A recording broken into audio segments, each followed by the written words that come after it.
Hello বন্ধুরা, একদিন video upload না দিলে কি হয়? বন্ধুরা, আজকের ভিডিওতে বিষয়টি আলোচনা করব। তো ভিডিওটি স্ক্রল না করে শুনে যান। বন্ধুরা, আপনি যদি একদিনে ভিডিও আপলোড না দেন, সেটা রিলস ভিডিও হোক, তাহলে আপনার একদিনের টোটাল যে ভিউজ আর এঙ্গেজমেন্ট ফেসবুক মাইনাস করে দেয়। অর্থাৎ আমি আপনাকে একটু সহজে বুঝাই।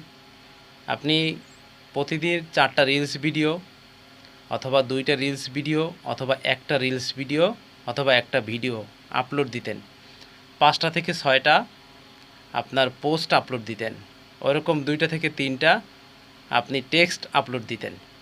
যদি এই কন্টেন্টগুলো আপলোড দেওয়ার কারণে যে পরিমাণ ভিউজ হয় একদিনে 24 ঘন্টায় এবং এঙ্গেজমেন্ট হয়, আপনি যদি পরবর্তী দিনে আপনার ওই পরিমাণ কন্টেন্ট যদি আপনি আপলোড না দেন, তাহলে ওই একদিনে যত পরিমাণ আপনার ভিউজ হয়েছে, রিচ হয়েছে, এঙ্গেজমেন্ট হয়েছে, পরবর্তী দিনে আপলোড না দেওয়ার কারণে ওইটাকে ফেসবুক মাইনাস করে দেয়। এটা আপনি নিজের ব্যাপারে একবার ট্রাই করে দেখতে পারেন, কারণ আমি এতে পরীক্ষিত। আমি আজকে কিন্তু আপনার কন্টেন্ট আপলোড দিই নাই, রিলস ভিডিও আপলোড দিই নাই। তো চিন্তা করছি একটা রিলস ভিডিও আপলোড না দিলে কি হবে, বেশি তো আর কোনো ক্ষতি হবে না। তো আমি দেখলাম আমার 4000 ভিউজ, আপনার 3000 এঙ্গেজমেন্ট মাইনাস হয়ে গেছে, আর রিচ যে পরিমাণ ছিল সেটা ডিক্রিজ হয়ে গেছে।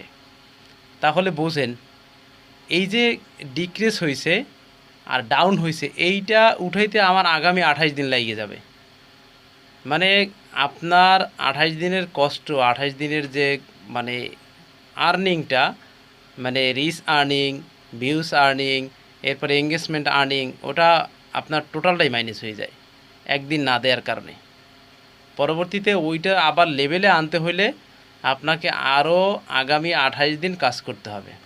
তাহলে বন্ধুরা, এই জন্য আপনারা কাজকে ছেড়ে দিয়েন না, প্রতিদিন যে কটা কন্টেন্ট দেন ওই কটা আপলোড দিয়েন, তাহলে আপনার রিচ, এঙ্গেজমেন্ট, ভিউজ কমবে না। ধন্যবাদ, ভালো থাকুন। দেখা হবে নতুন ভিডিওতে, কথা হবে নতুন টপিকে। আজকের ভিডিওটা ভালো লাগলে অবশ্যই একটি ফলো, একটি লাইক, একটি গঠনমূলক কমেন্ট করে যাবেন। ভালো থাকুন, সুস্থ থাকুন। ধন্যবাদ।